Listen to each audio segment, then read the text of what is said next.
오늘 주신 하나님 말씀 사도행전 21장 27절부터 40절까지 말씀입니다. 지금 읽는 것은 27절부터 29절까지 우리 같이 한번 읽겠습니다. 27절부터 29절까지만 같이 읽겠습니다. 시작. 그 이래가 거의 참에 아시아로부터 온 유대인들이 성전에서 바울을 보고 모든 무리를 충동하여 그를 붙들고 외치되 이스라엘 사람들아 도우라. 이 사람은 각처에서 우리 백성과 율법과 이곳을 비방하여 모든 사람을 가르치는 자인데 또 헬라인을 데리고 성전에 들어가서 이 거룩한 곳을 더럽혔다 하니 이는 그들이 전에 에베소 사람 드로비모가 바울과 함께 시내에 있음을 보고 바울이 그를 성전에 데리고 들어간 줄로 생각함이러라. 아멘. 바울이 교회의 화평과 또 복음의 전진을 위해서 기꺼이 결례를 행하고 바로 위에 26절에 보시면 7일을 기다렸다가 성전에 들어갑니다. 그런데 27절에 아시아에서 온 유대인들이 무리를 충동하여 바울을 붙잡고 28절 성전을 더럽혔다고 거짓 선동을 하는데 29절에 이것은 이전에 에베소 사람 드로비모와 시내에 있던 것을 보고 오해한 것이었습니다. 30절에 이 온 성이 소동하고 백성들이 달려와서 바울을 붙잡아 성전 밖으로 끌어가니 문들이 곧 닫힙니다. 여기 온 성이 소동했다는 것은 예루살렘 성 전체가 사단의 충동과 영적 눈먼 상태에 의해서 격렬하게 요동쳤음을 보여주는 것이죠. 바울을 잡아 성전 밖으로 끌어냈다는 것은 성전 안에서 피를 흘려 성전을 부정한 곳으로 만들지 않으려고 바울을 성전 밖에 이방인의 뜰이나 성전 문 밖으로 강제로 끌어낸 것입니다. 이것은 바울을 성전 안에서 합법적으로 재판하려는 것이 아니라 사사로이 돌로 쳐 죽이려는 폭력적인 의도를 담고 있습니다. 그리고 문들이 곧 닫혔다는 것은 성전 수비대, 레위인들이죠. 성전 수비대가 폭동이 성전 내부 성소로 번지는 것을 막기 위해서 문을 닫은 행위입니다.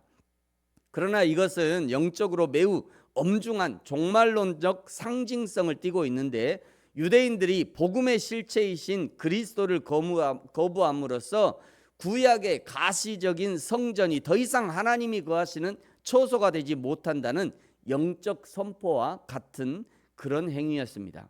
31절에 그들이 바울을 죽이려 할 때 그 소문을 군대의 천부장이 듣고 32절 천부장이 급히 달려오자 바울 치기를 그칩니다. 33절 천부장이 바울을 포박하려 할 때 그가 누구고 무슨 일을 했냐 거기 모인 무리들에게 묻죠. 34절 이 말로 저 말로 소리만 지르니 선동하는 자들의 가장 큰 특징은 군중에게 정확한 사실을 전달하는 것이 아니라 감정과 편견을 자극하면서 이성적 판단을 마비시키는 겁니다. 군중들은 바울이 구체적으로 무슨 잘못을 했는지 알지 못했어요. 그저 이 사람이 성전을 더럽혔다. 아시아 유대인들의 거짓 고발에 동요되고요. 저마다 다른 이유와 추측성 고함을 지르고 있는 겁니다. 이런 현상은 인간의 전적 타락으로 인해 부패한 지성이 보여주는 전형적인 비참함입니다. 진리의 기준이 없기 때문에 군중 심리에 이끌려서 혼란스러운 소음만을 양산하는 거죠. 오늘을 살아가는 그리스도인들은 세상의 여론, SNS의 자극적인 뉴스 혹은 교회 내의 근거 없는 소문에 마음을 빼앗겨서는 안 됩니다. 베레아 성도들의 모범을 따라야 합니다. 베레아 성도들이 사도행전 17장 11절에 보면 베레아 사람들이 간절한 마음으로 말씀을 받고 이것이 그러한가 하여 날마다 성경을 상고했대요. 이것이 그러한가 바울이 설교한 거예요. 사도 바울이 설교했는데 그 사도 바울의 설교를 듣고도 이것이 그러한가 어디 교회에서 이러면 어디 아니 사도 바울이 설교를 했는데 예수님 다음 사도 아니에요. 사도 바울이 설교했는데 그 사도 바울의 설교를 듣고도 이것이 그러한가 하고 구약 성경을 찾아봤다는 거예요.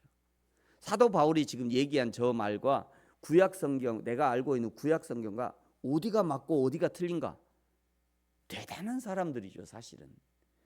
그리고는요, 바울은 그 행동, 그 베레아 사람들의 행동이 신사적이었다, 이렇게 칭찬합니다. 이건 무슨 얘기예요? 너희들도 그렇게 해야 된다는 거예요. 너희들도. 교회에서 여러분 설교 듣고요, 아멘 하고 가서 싹 잊어먹으면 안 돼요. 교회 가서 아멘도 저희 교회에서는 주일에 아멘도 잘 안 하긴 합니다만, 여러분 마음속에 설교를 듣다가 아멘 되는 게 있잖아요. 그러면 여기 교회에서만 아멘하고 가지 말고 집에 가서 그것이 그러한가 하고 다시 한번 되새겨봐요. 다시 한번 되새김질 해봐야 돼요. 되새김질. 그래서 제가 설교가 끝나면 보내주는 이유가 뭐예요? 이 설교 내용을 보내주는 이유는 되새김질 하라고요. 어떤 분은 하루에 몇 번을 그거를 듣는다고 그래요. 하루에 몇 번 되새김질 하는 거죠. 그래야 신앙이 내 안에 영양가가 돼요. 되새김질 하지 않으면 그냥 아멘하고 끝납니다. 여러분, 영성이란 무엇일까요? 영성은요, 다른 말로 하면 분별력이라고 할 수 있습니다. 세상 모든 것에 영성이 작용해야 되잖아요. 세상 모든 것에 분별력이 작용을 해야 돼요. 영성이 깊은 사람은요, 사단의 말인지 하나님의 말인지 분별할 수 있습니다. 영성이 깊은 사람은 선동하는 말인지 진리인지 분별할 수 있어요. 영성이 깊은 사람이라면 신앙이라는 말로, 믿음이라는 말로 가스라이팅 당하지 않는, 이게 지금 가스라이팅인지 신앙인지 분별할 수 있어야죠. 특별히 교회는요, 목사님이 하는 말에 토달지 말고 의심하지 말고, 우리 목사님이 무슨 잘못하겠냐, 우리 목사님이 조금 잘못했어도 그래도 고생 많이 하셨으니까 우리 목사님이니까 봐줘, 이 분별력을 잃은 거죠. 그 정도면 그거는 더 이상 신앙생활이 아니에요. 그 정도 하면. 한국 교회들은요, 특별히 조심해야 돼요. 한국 교회는 특별히 조심하셔야 돼요. 교회의 목회자도 스스로 분별력을 잃어서는 안 됩니다. 성도들도 아무런 분별 없이 그냥 할렐루야 아멘만 외쳐서는 안 돼요. 그러다가 다들 태극기 들고 저기 이스라엘기 미국기 들고 광화문에 끌려가는 거예요. 선동된 자들의 폭력성 앞에서도요, 하나님은 천부장이라고 하는 보호자를 동원하셔서 바울을 그 현장에서 빼냅니다. 34절에 보시면, 34절 하반절에 보시면요, 천부장이 바울을 영내로 데려가라 명합니다. 35절, 바울이 층대에 이를 때 무리가 폭행하니 군사들에게 들려갑니다. 천부장이 바울을 안전한 영내로 압송하라고 명령하고 군인들이 폭도들로부터 바울을 분리하기 위해서 그를 들어올린 거예요. 그를 들어올린 겁니다. 이것은 하나님의 주권적 섭리가 세상의 일반 은총을 통해서 어떻게 실현되어지는지를 보여주는 명백한 증거입니다.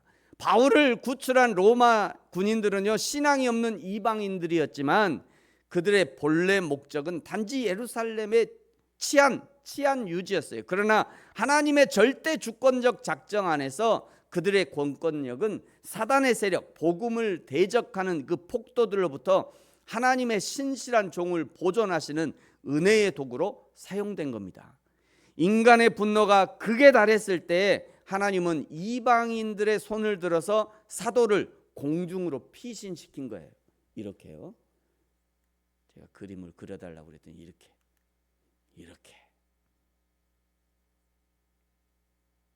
인간의 분노가 극에 달했을 때 하나님은 이방인들, 저 군인들이 이방인들이잖아요. 그 이방인들의 손을 들어 사도를 어디로 피신시켰어요? 공중으로 피신시킨 거예요. 하나님이 저 하얀 저 줄이 있잖아요. 저 낚싯줄 같이 이렇게 막 하나님의 은혜가 줄이 쫙 내려 낚싯줄 같이 바울을 칭칭 감아갖고 안전한 하늘로, 안전한 공중으로 바울을 지금 피신시킨 거죠. 사랑하는 성도 여러분, 저와 여러분도 때로는 순종의 대가로 환난을 맞이하거나 세상의 영내로 갇히는 듯한 매임을 경험할 수 있습니다. 그때 우리는 신실하신 하나님의 작정을 신뢰하며 낙심치 말아야 합니다. 군인들의 손에 들여 올라간 바울을 보존하신 하나님의 보이지 않는 은혜의 줄이 오늘 그리스도의 몸된 교회와 성도들의 삶을 붙들고 계심을 확신하시기 바랍니다. 37절에 영내로 들려가던 바울이 천부장에게 말을 거는데 천부장이 깜짝 놀라서 네가 헬라 말을 아느냐 묻습니다. 38절 천부장이 바울에 대해서 천부장이 오해하고 있었던 내용인데 이전에 자객 4,000명을 거느리고 광야로 갔던 애굽인인 걸로 바울을 오해한 것입니다. 39절 바울이 대답합니다. 나는 유대인이라 소읍이 아닌 길리기아 다소시의 시민이니 청컨대 백성에게 말하기를 허락하라 하니 40절 바울이 층대에 서서 히브리 말로 백성들에게 설교를 시작합니다. 바울의 변명, 바울의 설교는 하는 내용이 이제 22장에서 이어지고요. 오늘 21장 27절부터 하나님의 교회와 복음을 위해서 결례를 행하고 성전으로 들어간 바울이 유대인 무리들에게 잡히고 성전 밖에서 돌에 맞을 뻔했지만 천부장에 의해서 보호가 되고요. 드디어 백성들 앞에 자신을 변명하며 복음을 전할 기회를 얻게 됩니다. 여러분, 세상의 요란한 소리와 소문에 이리저리 흔들리지 말고 하나님의 말씀의 진리로 분별하는 은혜를 누리시기 바랍니다. 바울이 군중들에게 공격을 당할 뻔했지만 천부장의 군사들이 바울을 들어올렸고 하나님의 밧줄, 하나님의 은혜의 실이 바울을 들어올려 보호해 줍니다. 저와 여러분도 오늘도 내려오는 하나님의 은혜의 밧줄, 보호하심의 은혜를 날마다 누리는 저와 여러분이 되어지기를 예수님의 이름으로 축복합니다. 기도하겠습니다. 하나님 아버지 감사합니다. 교회를 위해서 복음을 위해서 결례를 행한 바울을 오히려 붙잡아 죽이려 하는 고난 가운데 처한 것을 봅니다. 우리도 우리의 삶에 복음을 위해 살고 하나님을 위해 살고 하나님의 교회를 위해 헌신하지만 그럼에도 불구하고 사단 마귀의 공격을 받는 경우들이 있습니다. 주님, 그때 너무 당황하지 말고 혼란스러워하지도 말고 낙심하지도 말고 그런 중에도 내려오는 하나님의 은혜의 밧줄을 붙잡게 하시고 전화위복, 화가 굴러서 복이 되게 하시는 하나님의 은혜를 누리게 하여 주옵소서. 만복의 근원이 되시는 예수님의 이름으로 기도합니다. 아멘. 하늘에 계신 우리 아버지, 아버지의 이름을 거룩하게 하시며 아버지의 나라가 오게 하시며 아버지의 뜻이 하늘에서와 같이 땅에서도 이루어지게 하소서. 오늘 우리에게 일용할 양식을 주시고 우리가 우리에게 잘못한 사람을 용서하여 준 것 같이 우리 죄를 용서하여 주시고 우리를 시험에 빠지지 않게 하시고 악에서 구하소서. 나라와 권능과 영광이 영원히 아버지의 것입니다. 아멘.